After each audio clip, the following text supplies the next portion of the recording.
Hi friends, আমার চ্যানেলের আরেকটি পর্ব দেখার জন্য আপনাদের সবাইকে ওয়েলকাম জানাচ্ছি।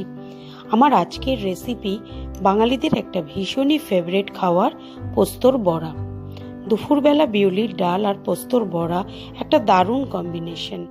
এটা বানানো যতটা সোজা, এটা টেস্ট ততটাই অসাধারণ। তাহলে চলুন দেখে নিই এই পোস্তর বড়া করতে আমাদের কি কি। পোস্তর বড়া করার জন্য এখানে আমি হাফ কাপের মতো পোস্ত নিয়েছি আর 5টা কাঁচা লঙ্কা নিয়েছি। ঝালটা আপনারা আপনাদের পরিমাণ মতো নেবেন। এবার এই পোস্তটাকে প্রথমে আমি একটা মিক্সিং গ্রাইন্ডার জারে শুকনো আমি কয়েক সেকেন্ড এটাকে ঘুরিয়ে নেব।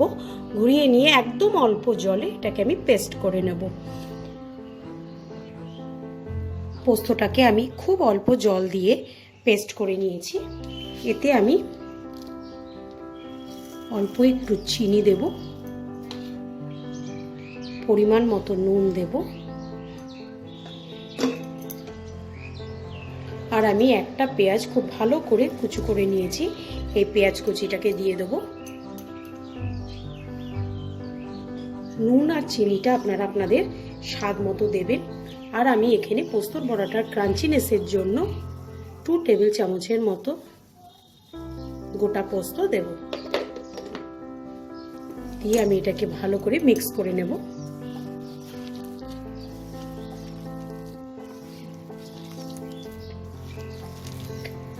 এটা মিক্স করতে করতে আপনাদের যদি মনে হয় যে এটা একটু পাতলা হয়ে গেছে, এটা একটু বাইন্ডিং দরকার, তাহলে আপনারা এর মধ্যে একটু আটার গুঁড়ো মেশাতে পারেন।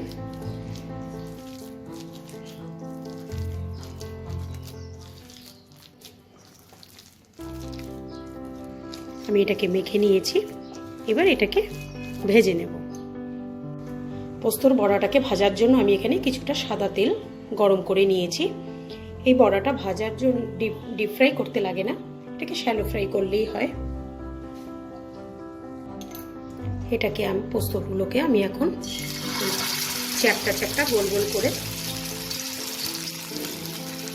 ভেজে নেব।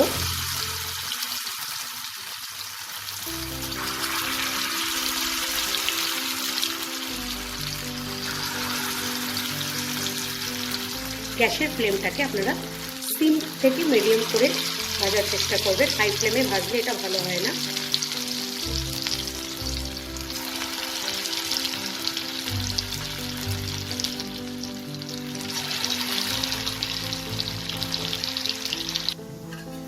এক পাশ ভাজা হলে আমি আস্তে আস্তে এগুলোকে উল্টে দেব।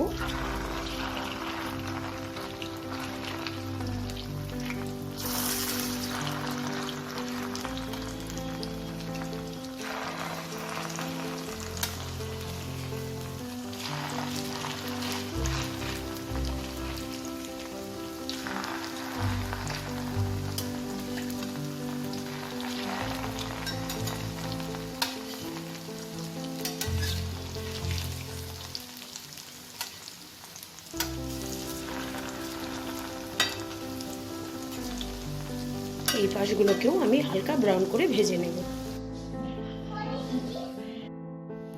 তৈরি হয়ে গেল গরম গরম পোস্তর বড়া। আপনাদের যদি আমার আজকের ভিডিওটা ভালো লাগে, লাইক করবেন, শেয়ার করবেন, আর আমার চ্যানেলটাকে সাবস্ক্রাইব করে আমার পাশে থাকবেন। আজকের মতো বিদায় জানাচ্ছি। আবার আসবো নতুন কোনো এক রেসিপি নিয়ে। বাই।